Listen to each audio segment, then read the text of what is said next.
जैसे कि आपने देखा होगा ना, जो हम लोग का स्टेटमेंट, बापू जी का स्टेटमेंट रिकॉर्ड हुआ था वहां पे तो 313 का, उसमें बापू जी ने क्लियर कहा था कि जो दीपक चौरसिया है वो मुझे फंसा रहा है, वो झूठी कहानी बना रहा है।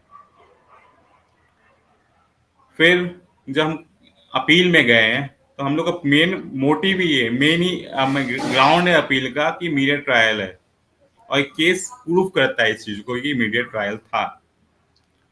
किसी इंसिडेंट को आप एडिट करके किसी को बदनाम करने के लिए पूरी मनगढ़ंत कहानी बना दो, और उसको इतना बदनाम कर दो, इतना बदनाम कर दो कि कोर्ट प्रेशर में आके उसके खिलाफ डिसीजन दे दे। ये आजकल ये सब चल रहा था, बहुत चल रहा था ये। और अभी खास क्या तौर, राहत मिल सकती है केस, उसमें लिंक बताइए, उसमें क्या राहत मिल सकती है अभी, जिस तरीके ये से जो आप लोगों का प्रयास चल रहा है? हम लोग का जो डिसीजन है, इस केस में जो डिसीजन आएगा ना, पॉजिटिव डिसीजन, वो हमारे बापू जी केस में फेवर करेगा, हमारे केस को प्रूव करेगा कि ये मीडिया ट्रायल था। मीडिया ट्रायल कैसे था? जो मीडिया दिखा रही है वो गलत दिखा रही है, और उस केस में दिखाया गया था जो मीडिया दिखा रही है वो सही दिखा रही है।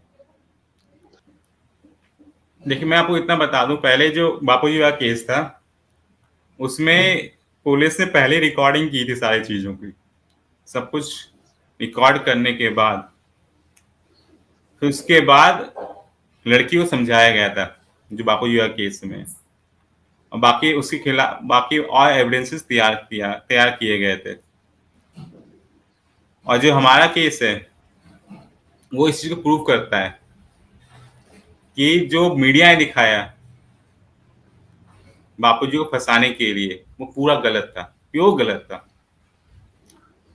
शुरू से गलत था। क्योंकि जो वीडियो था उसको एडिट किया गया है। ये एफएसएल रिपोर्ट क्लियर हो रहा है, एक नहीं दो एफएसएल रिपोर्ट है, दोनों गवर्नमेंट के ऑर्गेनाइजेशन के, बाहर जा ही नहीं मतलब सकते। प्रत्युष जी आपका ये कहना है कि जो अभी यहाँ पर प्रकरण चल रहा है, दीपक चौरसिया जो अभी आ रहा है, शिकंजे में आया है, उससे पूरी परतें खुल के वो जोधपुर में ऐड होगी। नीरज जी यहाँ पर है, नीरज जी से मैं एक सवाल पूछना चाहूंगा। नीरज जी, एक बहुत ही महत्वपूर्ण सवाल ये है कि अब जी देखिए बहुत सारे लोगों ने एक आशा बना के रखी है कि मीडिया ने जो पथारी फेरी थी, अत्याचार जी फुल फॉर्म में किया था, क्योंकि भारी फंड इनको मिला था। जो मीडिया 60 सेकंड का ऐड दिखाने के लिए आपसे करोड़ों रुपए की मांग करती है, आप वकील हो तो भी आपसे मांग करेगी, आप जज हो तो भी आपसे मांग करेगी। वो 3-3 साल तक संत आसाराम जी बापू के विषय में ऐसे चिल्लाती रही, कुत्ते की तरह चिल्लाती रही, और उनके काले कारनामे आप लोगों के पास भी हैं, और आप उनके माध्यम से उन्हें कोर्ट कचहरी में घसीट भी रहे हैं। अब आप मेरे को जी ये बताइए कि ये जो लड़की की बात की जाती है कि लड़की का बहुत यौन शोषण हो गया वगैरह वगैरह, जो उसने बातें बताई, कोर्ट में अभी तक ये सिद्ध ही नहीं, कोर्ट ये सिद्ध नहीं कर पा रहा है कि लड़की कुटिया तक पहुंची है। कोर्ट तो ये सिद्ध नहीं कर पा रहा है, और बातें बड़ी बड़ी बताई जाती हैं। कोर्ट तो ये सिद्ध नहीं कर पा रहा है कि लड़की कुटिया तक पहुंची है। जब बिल्कुल ढोल का पोल पूरा केस है, एक मीडिया ट्रायल के बल पे पूरा केस खड़ा किया गया है, तो भी लोगों को समझ में नहीं आता। बोलते हैं कि भाई तुम इन लोगों का उखाड़ के क्या कर लोगे, मीडिया वालों का, बापू के केस पे ध्यान दो, ऐसा तक बोल देते हैं। अब आप बताइए अपनी वकीलात लैंग्वेज में बताइए कि ये लोग जो बोलते हैं ऐसा तर्क रख देते हैं कि आप इन मीडिया वालों का उखाड़ के क्या कर लोगे। उनको ये समझाइए कि ये पूरा केस ही मीडिया ट्रायल पे बना हुआ है, आप कहां कहां खड्डा आप खोदेंगे, आप आपका बिल्कुल पानी तो ठीक यहां कह से रहे हैं। निकलने वाला है। जी जी, आपने बिल्कुल इन तथ्यों को उजागर किया है। देखिए, ये पूरा केस, जो भी पूरा केस था, जो आशाराम जी बापू का पूरा केस है, वो सारा मीडिया ट्रायल के ही स्वरूप में आगे बढ़ा है। और जितना भी जो उसी के ही इफेक्ट के कारण जो है उनको सजा हुई है। बाकी पूरे तथ्यों को जो है सही से उनके केस में भी जो इन्वेस्टिगेशन जो हुई है वो भी पूरी ढंग से नहीं हुई है। और उसी का ही जो यहाँ पर जो गुड़गांव में जो केस चल रहा है, ये उससे ही जुड़ा हुआ केस है। लेकिन इन्होंने यहाँ पर इस बच्ची को मोहरा बना के मीडिया ट्रायल के द्वारा जो है आशाराम जी बापू को सजा के रूप में आगे वहां पर कोर्ट में कर दिया गया है। जो कि वो केस जोधपुर में चल रहा है, गलत तथ्यों के आधार पे कोर्ट ने उनको सजा सुनाई गई है, तो उसकी अपील अभी विचाराधीन है। तो जो भी वहां पर एक न्याय का दरवाजे में अभी वो वहां पर गए हुए हैं, तो सभी लोगों को उम्मीद है कि वहां पर उनके उनके खिलाफ जो गलत आरोप जो लगाए गए हैं वो सब निरस्त होंगे। और जो यहाँ पर जो केस चल रहा है, यहाँ पर हमें पूरा यकीन है कि जब ये केस आगे बढ़ेगा तो यहाँ पर भी मीडिया कर्मी, जितने भी मीडिया कर्मी हैं, उन सबके खिलाफ जो है आरोप सिद्ध होकर और उनके खिलाफ भी जो सजा करने के लिए हम पूरा भरसक प्रयास इसमें करेंगे। कोमल जी, मैं आपसे एक सबसे अहम सवाल पूछना चाहूंगा। देखिए कोमल जी, क्या हुआ कि इन मीडिया वालों को तो बहुत सारा फंड मिला होगा, इनके बाप दादाओं ने कहां से इनकी झोली में भरा फंड वो। अब देखिए, जो फंड तो इनको देके इन्होंने बहुत सारे रंगराज रचे और काले कारनामे किए और फंस भी गए उसमें। लेकिन जो अभी केस लड़ा जा रहा है, संत आसाराम जी बापू के तमाम शिष्य लोगों ने तो एक साथ पूरे देश भर में अलग अलग जगह से इनके ऊपर एफआईआर की थी, लेकिन एफआईआर कई जगह रजिस्टर्ड ही नहीं की गई, क्योंकि उनको पता था कि बापू जी का तो क्या है, पूरा सिस्टम एक साथ चलता है ना पैनल में। तो अभी बहुत अथक प्रयास किया साधकों ने, इस केस को बंद हो गया था तो खुलवाया, तो साधकों की खून पसीने की कमाई भी इसमें लगी। कोमल जी, आप समझ रहे हैं, खून पसीने की कमाई इसमें लगी। एक वो दरिंदा, उसको बाप दादा ऊपर से पैसा देते हैं, वो ऐसे काले कारनामे करता है, और फिर एक सज्जन लोग जो इनसे फाइट करने के लिए भी अपने खून पसीने की कमाई लगाकर सच्चाई के लिए लड़ रहे हैं। ये जो वकील हैं, ये वकील अपना खुद का पैसा लगा के लड़ रहे हैं। और जो साधक लोग हैं, जो आप लोग बहुत सारे शिष्य लोग हैं, वो कैसे कैसे जुलूस निकाल के, कैसे कैसे मोर्चा करके, रुपए खर्च करके इन लोग दरिंदों को जेल की सलाखों के भिजवाने के लिए पीछे पड़े हुए हैं। तो कोमल जी, मैं आपसे पूछना चाहूंगा, यहां बहुत सारे लोग सवाल किया करते हैं, बहुत सारे लोग सवाल किया करते हैं कि भाई क्या कर लोगे इन लोगों को जेल में भिजवा के, क्या कर लोगे, आपके पास ना कोई धन का सपोर्ट है, ना आपके पास कोई जन का सपोर्ट है, वगैरह वगैरह बड़ी बड़ी बातें करते हैं। तो कोमल जी, आप बताइए कि आपका और साहस कहां तक जाएगा, या ये जो वकील लोग लड़ रहे हैं, इन लोगों का साहस कहां तक जाएगा। आपको के मेनन जैसे सीनियर लॉयर को यहां लाना पड़ता है, सुब्रमण्यम स्वामी के पास भी यहां पर जाना पड़ता है। जी बोले। जी, अगर सामने वाली जो पार्टी है रुपेश भाई, अगर वो इतनी ज्यादा बड़ी, इतनी कट्टर पार्टी है, जिसे हम देख सकते हैं, बड़े बड़े मीडिया हैं, बड़े बड़े जर्नलिस्ट हैं, और जब ये केस अपने अपने जो चरम सीमा पर पहुंच चुका है, अपने पड़ाव पर पहुंच चुका है, जब जर्नलिस्ट जो हैं वो कोर्ट आने लगे हैं, उनका नाम चार्जशीट पे आने लगा है, उनके ऊपर ट्रायल स्टार्ट हो चुका है, चार्जेस पे बात हो रही है, तो अब तो हमारे लिए पीछे मुड़ने का सवाल ही नहीं है। अब तो हम बैक कदम कर ही नहीं सकते हैं। जब हमने तब नहीं किया बैक कदम, जब पुलिस ने इस केस को बंद करने की भरपूर साजिश करी, जब पुलिस ने इसको भरपूर प्रयास किए कि इस केस को ना चला पाए, तब हमने के मनन जी को लाकर इस केस को रीओपन किया, और जब हमने पुलिस को फिर भी चैलेंज किया और प्रोटेस्ट पिटीशन डालकर इसको खोला। तो जितनी मर्जी जो है कठिनाइयां आए, जितनी मर्जी तकलीफें आए, जब हमने 9 साल तक इस केस को लड़ा है, 9 साल तक हम जो है इस केस के लिए, सच्चाई के लिए लड़ाई कर रहे हैं, जो हमने मिशन है, जो हमने बिगुल बजा दिया है, अब तो पीछे मुड़ने का सवाल ही नहीं है।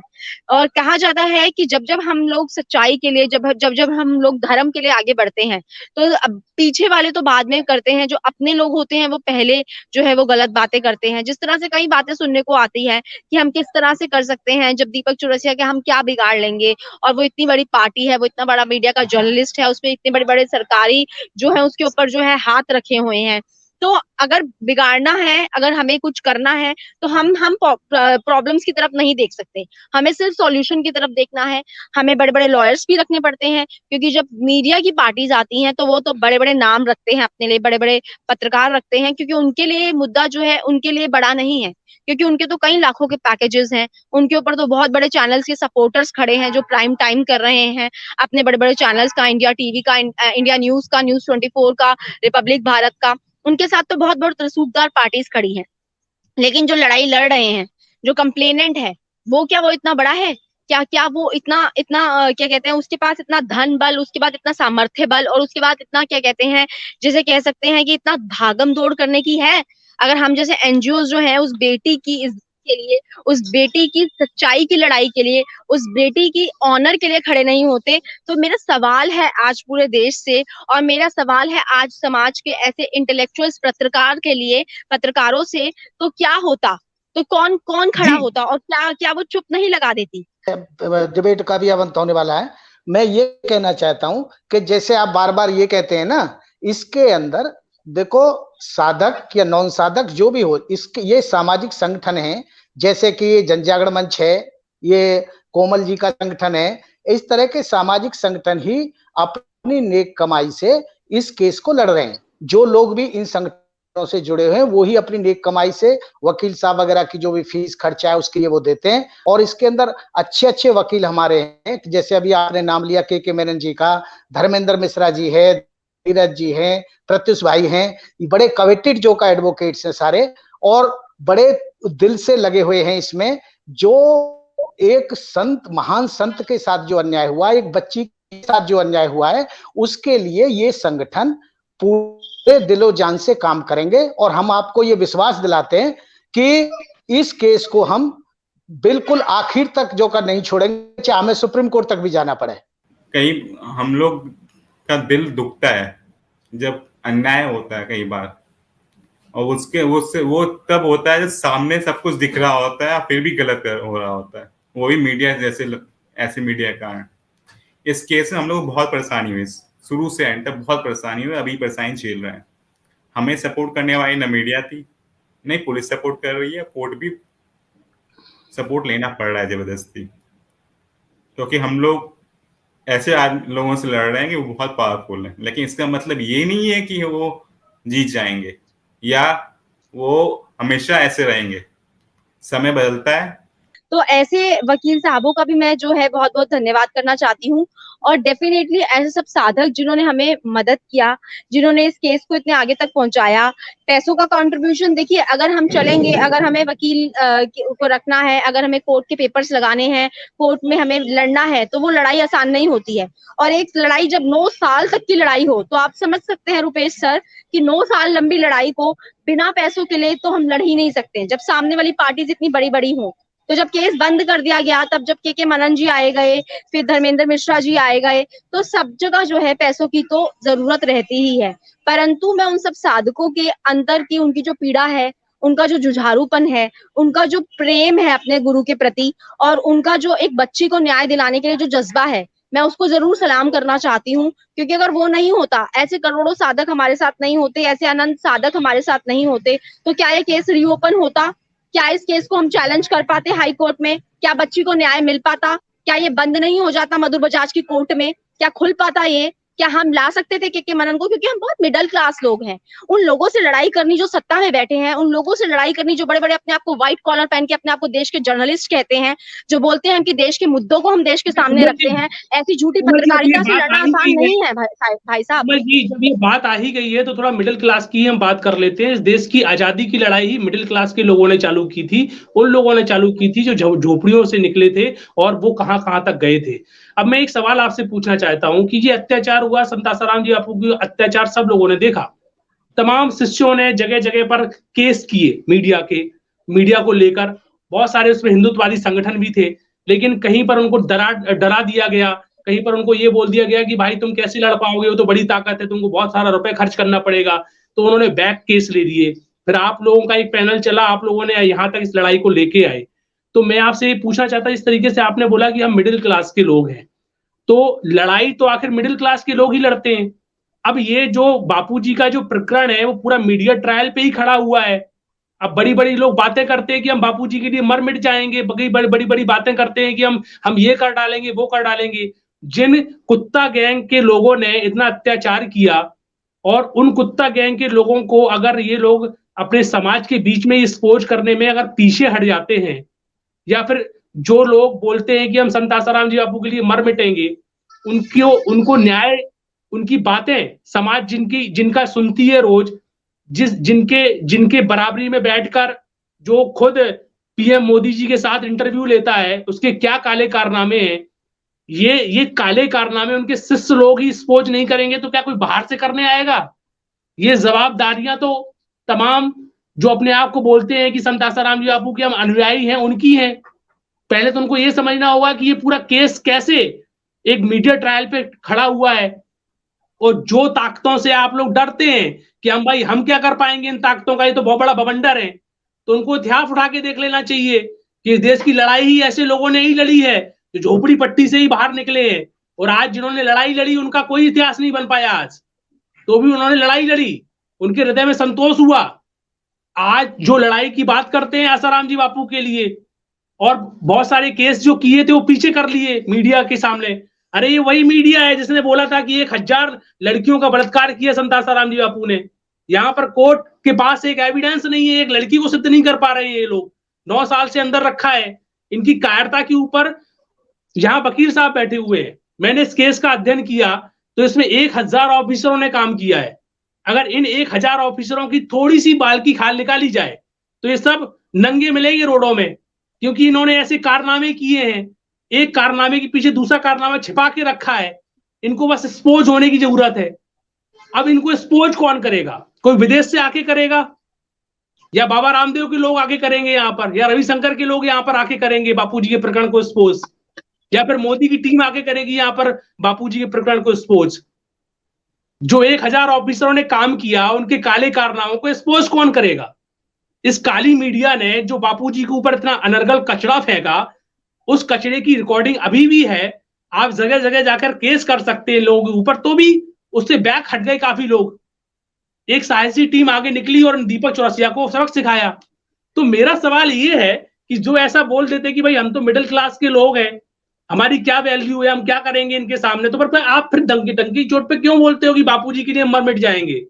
ऐसा बोलो ना कि हमको बापूजी से लेना था, हमको ज्ञान लेना था, हमको अपना काम पूरा करवाना था, हमने बापू का यूज किया, और यूज करके जब अत्याचार की बात आएगी तो बापूजी को अकेला छोड़ दिया।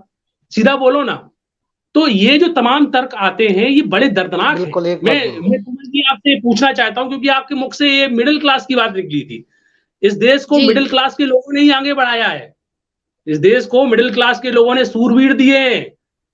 ये अत्याचारी ताकतें तो टॉप लेवल में लड़ती थी। ये केस में शुरू से एंड तक घपलेबाजी है। केस आप देखा जाए तो घपलेबाजों का ही केस कह सकते हो। इतने ब्लंडर्स हैं इस केस में क्या पूछो मत। मैं इस पे तो पूरा एक दिन का डिबेट कर सकता हूँ। और इतना ही नहीं, उनके की कारनामों की सजा भी इस लड़की भुगत रही है, और इस केस से पूरा लिंक है उसका। वही बदमाशी जो की है उन्होंने, जो इस केस को पूरा क्या नाम है लड़की की जिंदगी तबाह कर दी। उन्हीं की अच्छा, मैं आपको एक छोटा सा भोलानंद का वीडियो दिखाता हूँ। आपने शायद वो वीडियो नहीं देखा होगा, तो मैं आपको दिखाता हूँ कि कैसे भोलानंद बता रहा है। वो आश्रम में रहा हुआ व्यक्ति है, वो चला गया था दीपक चौरसिया से उसे कैसे गुमराह कर रहा था। हाँ देखिए दिखाइए। इंडिया वाले का वो अपना वसीम अख्तर नाम है उसका, वो मेरे पास आया।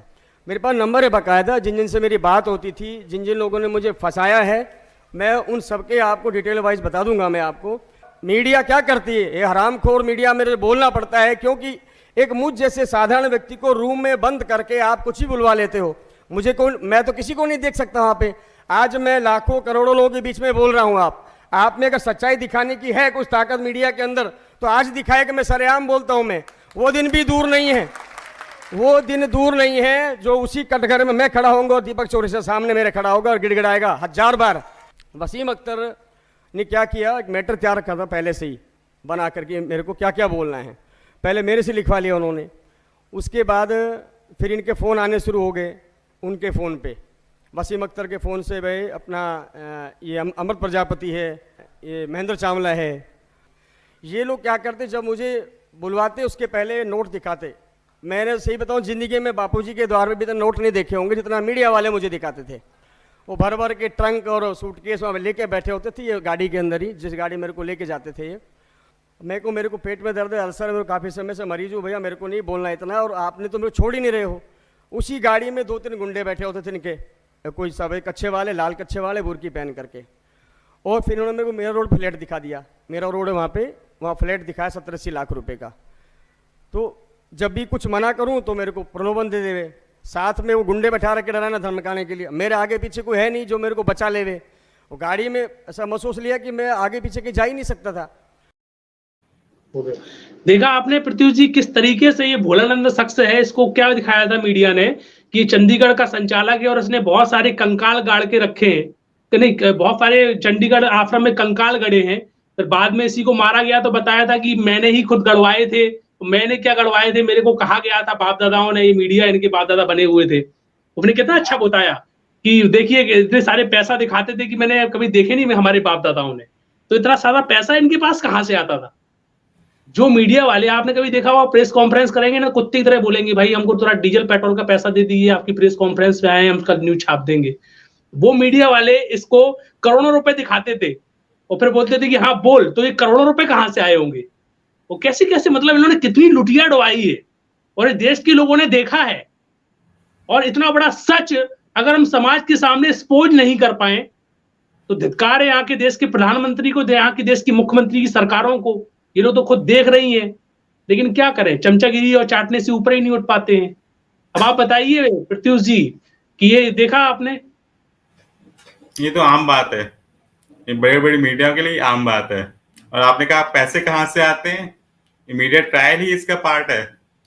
कहने के लिए होता है हम एड से पैसे कमाते हैं, किसी और से पैसे कमाते हैं, उससे कई गुना ज्यादा मीडिया ट्रायल से कमाते हैं, ब्लैकमेलिंग करके कमाते हैं, दूसरे फेक केसेस बना कमाते हैं।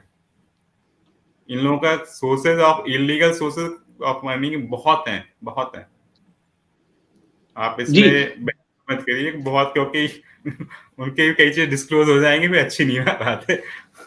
जी वो हमें कोर्ट में डिस्क्लोज कर दीजिए। नीरज जी आपने देखा है इसके काले कारनामे?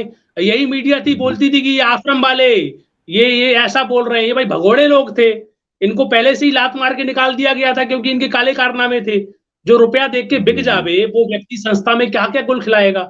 तो नीरज जी ये भागा और इसको रुपया दिखाए गए और फिर इसने जाके सब एक्सपोज किया। तो देखा आपने बापूजी को कैसे कैसे कारनामे कर करके इन्होंने मीडिया ट्रायल करके मैटर खड़ा किया। ये तो एक भोलानंद आया है। इस तरह के अगर और भी लोग आएंगे तो न जाने कितने इनके खुलासे खुलेंगे।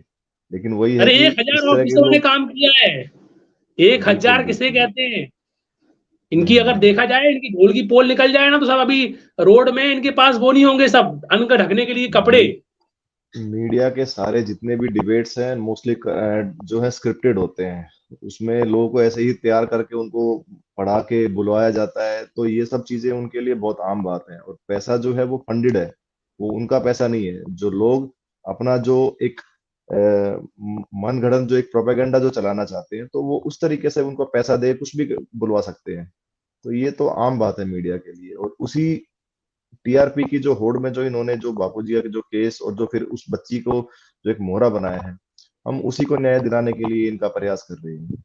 अच्छा नीरज जी, मैं एक सवाल और पूछ रहा नीरज जी कि देखिए बापूजी का अगर केस देखा जाए तो एकदम पूरा अलग है। इनके पास कोई एविडेंस नहीं है, आज कोर्ट के पास कोई एविडेंस नहीं है कि 9 साल तक बापूजी को रखा जाए। अच्छा जो सजा सुनाई है वो क्या स्टेटमेंट पे सुनाई है कि भाई हम पॉस्को एक्ट है, और लड़की ने स्टेटमेंट दे दिया कि कुटिया में हम गए थे, इस कारण से मान लिया गया और उन्होंने बापूजी को जेल में पूर के रखा है 9 साल से। ये इनके पास है साक्ष्य। हद हो गई, हद हो गई। कोर्ट के पास आज ना कोई साक्ष्य है, सरकार के पास ना कोई साक्ष्य है, और इनकी जो जिनके सरकारी वकील रहते हैं उनके पास भी कोई वो नहीं रहता, ढोल का पोल है सब। तो भी ये लोग कैसे एकदम ये पूरा केस ही मीडिया ट्रायल पे खड़ा किया गया है। नीरज जी आप तो वकील हैं, चीजों को देखते होंगे, बड़ा आश्चर्य लगता है।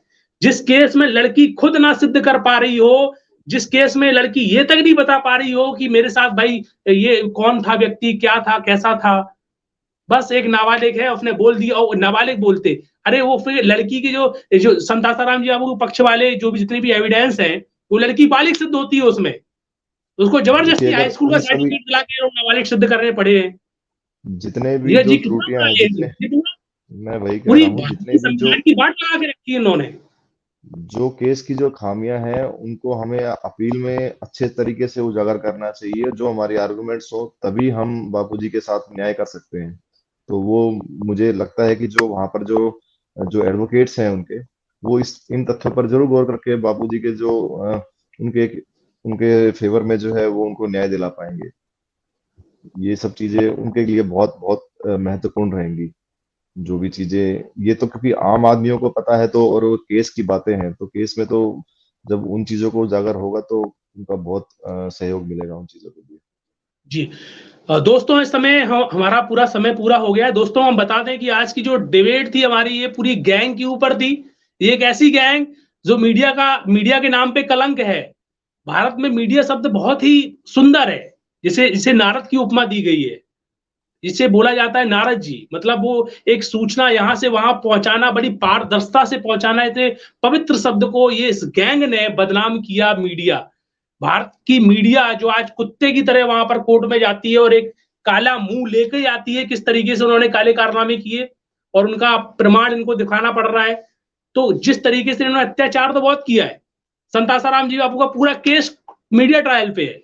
अब इन लोगों का जो रूप है वो एक्सपोज करना, समाज के सामने लाना, इनके ऊपर केस कर करके इसी संविधान, जो संविधान की लोग दुहाई देते हैं ना, ये संविधान की वाट लगाने में टिके पड़े हैं। अगर मिडिल क्लास और गरीब भी अगर ठान लेना कि अत्याचार को एक्सपोज करना है, तो इनकी ईट से ईट बजा दे। ऐसे ऐसे एविडेंस आज भी यूट्यूब में मौजूद हैं जो कि इन्होंने संत आसाराम जी बापू के खिलाफ गलत प्रयोग किए थे। इन्होंने जो भी ट्रायल दिखाया वो पूरा गलत था, कहीं पर ऐसा नहीं था। और अगर एविडेंस के तौर पर देखा जाए तो भी पूरा दूध का दूध और पानी का पानी है। दोस्तों, ये शब्द इस डिबेट में बहुत सारे तीखे शब्द उच्चारित हुए, लेकिन ये शब्द सार यही लाते हैं कि इनमें जागरण की आवश्यकता है। सार यही लाते हैं कि काम आपको, हमको और हिंदुत्ववादी कहने वाले लोगों को करना पड़ेगा, तमाम शिष्यों को करना पड़ेगा जो संत आसाराम जी बापू के लिए जो बात करते हैं, जो न्याय की बातें करते हैं और जो सच के लिए खड़े हैं, उन तमाम लोगों को ये कार्य करना पड़ेगा। डंके की चोट पे करना पड़ेगा। ये कार्य करने के लिए इस देश से कोई विदेश से आएगा नहीं, और इस देश में जो हिंदुत्व के नाम पर रोटियां तोड़ रहे हैं, उनका मकसद ओनली रोटियां तोड़ना है, वो लोग भी आपकी कोई मदद करने नहीं आएंगे। ये लड़ाई भी आपको ही लड़ना पड़ेगी। अपने बल पे आप सच के लिए कितनी आवाज उठा सकते हैं, क्या क्या कर सकते हैं, वो तमाम चीजें आपको करना पड़ेंगी।